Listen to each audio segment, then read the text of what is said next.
Datang di Kalimantan Barat, tempat lahirnya Kuntilanak. Provinsi seribu sungai yang dilintasi garis lintang 0 derajat. Kalimantan, tempat para Dayak menyimpan mandau, bermain sape, memakan lemang, menggunakan songket sambas, dan menganyam tikar lampit. Berada di Pulau Kalimantan, provinsi ini berada berbatasan dengan Sarawak di bagian utara. Di bagian selatan, berbatasan dengan Kalteng, Kaltim di bagian timur, dan Laut Natuna dan Selat Karimata di bagian barat. Dengan lambang provinsinya terdapat perisai segi 6, dihiasi mandau juga keris. Dan garis melintang menggambarkan garis lintang Katulistiwa. Kobaran api yang berarti semangat juang, serta simbol kapas dan padi yang mengartikan kemakmuran. Memiliki 12 kabupaten dan 2 kota, dengan Pontianak sebagai ibu kota provinsi. Kalimantan dijuluki Pulau Seribu Sungai, karena memiliki amat banyak sungai, yang sebagian menjadi penghubung ke pulau-pulau kecil, yang sebagian tidak berpenghuni. Hutan Kalimantan Barat kini sekarang tersisa 8,2 hektar, karena sebanyak 124.956 hektar lainnya sudah mengalami deforestasi, alias penghilangan hutan. Dengan laju deforestasi, 42.000 hektar hutan per tahun akibat alih fungsi lahan untuk investasi, menjadi yang tertinggi di antara provinsi-provinsi lainnya. Potensi pertanian dan perkebunannya sangat melimpah, dari padi hingga jagung. Namun kelapa sawit banyak, mencapai 1,6 juta hektar. Perusahaan sendiri membangun 2 hubungan dengan petani. Pola pertama adalah kemitraan yang hanya memberi 3,3 ons beras per hari per orangnya. Yang kedua, petani sawit binaan PTPN ke-13 hanya 6,6 ons beras per hari per orangnya. Lebih parah dari zaman tanam paksa Jepang ya. Untuk industri ada 721 unit tambang dengan luasan 5,07 juta hektar lebih yang tersebar di 12 kabupaten. Sedangkan untuk kekayaan lautnya sangat melimpah. Mengingat Kalbar berbatasan dengan Laut Natuna, Laut Jawa, Selat Karimata, dan Semenanjung Malaysia. Masyarakat pesisirnya sendiri penghasilan utamanya adalah hasil laut. Warga pesisir yang didominasi bangsa Melayu dari Sambas, Kayong Utara, Ketapang, Mempawah hingga ke kota Pontianak. Sedangkan di bagian pedalaman seperti yang terjadi di hampir semua wilayah Kalimantan didominasi oleh orang Dayak dari Landak, Bengkayang, Sanggau, Sintang, Sekadau hingga Melawi.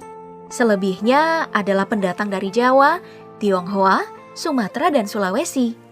Untuk Dayak yang ada di Kalimantan Barat, sebagian besar menggunakan bahasa Bakatik, Bukat, dan Galik, Kayaan, Punan, Ribun, Tarman, dan Uut Danum. Dengan karakter khas Dayak, penghuni tua Kalimantan ini memang masih menjaga kebiasaan dan kepercayaan tuanya, meski Kalbar sendiri didominasi agama Islam dan Kristen.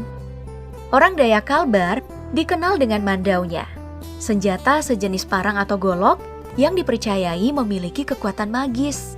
Aslinya itu terbuat dari batu gunung yang mengandung besi, ditempa oleh pandai besi untuk mengisi ruh nenek moyang yang dipercaya bisa menambah kekuatannya, dengan ukiran yang berbeda-beda. Dan jika dijual harganya itu bisa mencapai puluhan juta rupiah.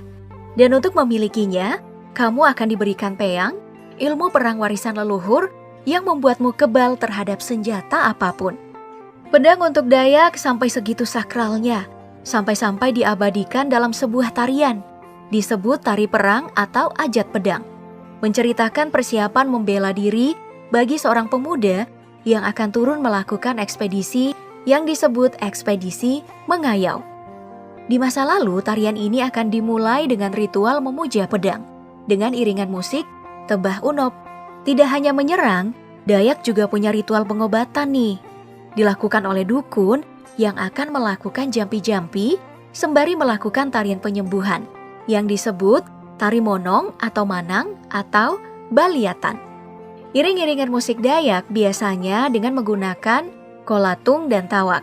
Sapek adalah yang paling khas sih, alat musik petik dengan senar 4 dengan bunyi yang lebih melengking tapi lembut.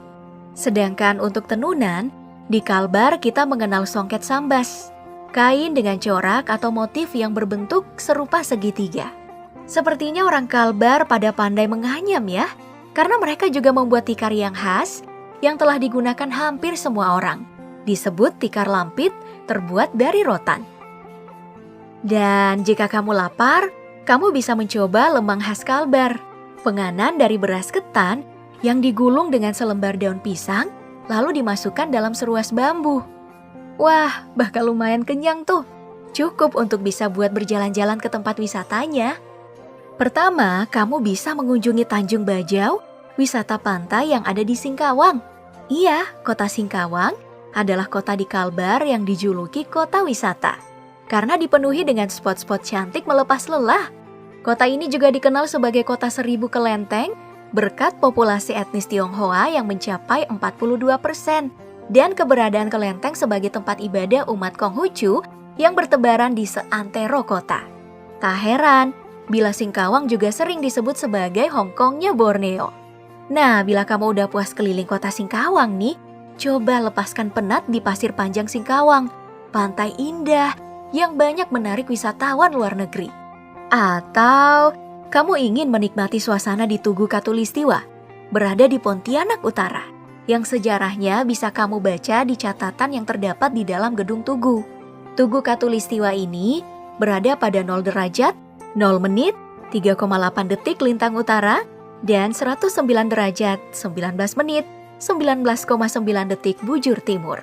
Dan untuk posisi 0 derajat, 0 menit, dan 0 detik, ternyata melewati taman atau tepatnya nih, 117 meter ke arah Sungai Kapuas dari arah Tugu saat ini. Ada fenomena menarik yang terjadi di sekitar Tugu, yakni hilangnya semua bayangan benda yang ada di sekitarnya, termasuk Tugunya sendiri. Itu terjadi saat titik kulminasi matahari atau matahari berada tepat di garis Katulistiwa. Terjadi setahun 2 kali, antara tanggal 21 sampai 23 Maret dan 21 sampai 23 September. Yang menarik banyak kunjungan saat itu terjadi. Alam Kalbar meski diserang tambang dan deforestasi, tapi masih menakjubkan. Hutannya tempat bernaung tupai peminum darah, hewan nokturnal yang sekarang mendiami Taman Nasional Gunung Palung.